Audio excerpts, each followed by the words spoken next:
औज़ुबिल्लाहि मिनश्शैतानिर्रजीम बिस्मिल्लाहिर्रहमानिर्रहीम। सैयदना करीमुन सल्लल्लाहु अलैहि वसल्लम। आज का हमारा टॉपिक है नबी पाक के मोजज़ात।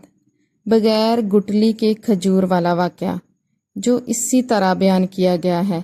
एक बार एक शरीर यहूदी ने महज शरारत में हज़रत मोहम्मद सल्लल्लाहु अलैहि वसल्लम की खिदमत में खजूर की एक गुठली पेश की और ये शर्त रखते हुए कहा कि अगर आप आज इस गुठली को मिट्टी और पानी के नीचे दबा दें, कल ये ऐसा तनावार खजूर का दरख्त बनकर ज़मीन पर लहलहाने लगे जिसमें फल यानी खजूरें भी पैदा हो जाएं, तो मैं आपकी तालीमात पर ईमान ले आऊँगा, गोया मुसलमान हो जाऊँगा।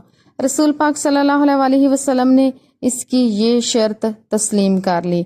एक जगह जाकर आप सल्लल्लाहु अलैहि वसल्लम ने इस गुठली को मिट्टी के नीचे दबा दिया, इस पर पानी डाला और अल्लाह ताला से दुआ भी की और वहां से वापस तशरीफ ले आए। इस यहूदी को दुनियावी असूलों की कसौटी पर तो यकीन कामिल था, लेकिन एक दिन में किसी तरह खजूर तैयार नहीं हो सकती। लेकिन रसूल पाक सल्लल्लाहु अलैहि वसल्लम की ज़ात अक़दस की रूहानियत और आपका इत्माद इसके दिल में खटक और खदशा पैदा कर रहा था, कहीं कल ऐसा न हो कि खजूर उग जाए और मुझे ईमान लाना पड़े। उसने अपने इस वसवसे को दूर करने के लिए फिर दुनियावी असूलों की मदद ली और शाम को उस मकाम पर जा पहुंचा जहां खजूर की गुठली आकाए दो आलम सल्लल्लाहु अलैहि वसल्लम ने बोई थी। इसको वहां से निकाल लाया और खुश होकर वापस आ गया कि अब खजूर का निकलना तो दूर, खजूर के दरख्त का निकलना ही मुहाल है। लेकिन वो नहीं जानता कि जिस मामले में अल्लाह ताला और उसके रसूल सल्लल्लाहु अलैहि वसल्लम के दरमियान हो, वो दुनियावी असबाब बेमानी हो जाते हैं।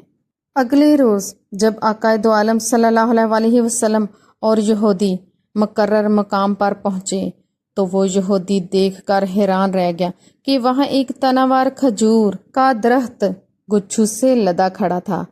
उस यहूदी ने जब इस खजूर को खाया तो उसमें गुठली नहीं थी, तो उसके मुंह से बेख्तियार निकल गया, इसकी गुठली कहाँ है? गुठली तो तुमने शाम ही को निकाल ली थी, इसलिए गुठली तो खजूर में नहीं है, अलबत्ता तुम्हारी ख्वाहिश के मुताबिक खजूर का दरख्त और खजूर मौजूद है। फिर वो यहूदी अल्लाह ताला के इज़्न से रसूल पाक सल्लल्लाहु अलैहि वसल्लम के मोजज़ात को देखकर मुसलमान हो गया। आज भी जब मक्का मदीना लोग जाते हैं तो बगैर गुठली के खजूर वहाँ मिलती है। नबी पाक की ज़िंदगी मोजज़ात से भरी पड़ी है। आपका सोना मोजज़ा, आपका जागना मोजज़ा, आपका उठना मोजज़ा, आपका अर्शे मुअल्ला पर जाना मोजज़ा। छोटी सी वीडियो पसंद आई है तो प्लीज़ लाइक और शेयर कीजिए और मज़ीद अच्छी वीडियो के लिए चैनल को सब्सक्राइब कीजिए।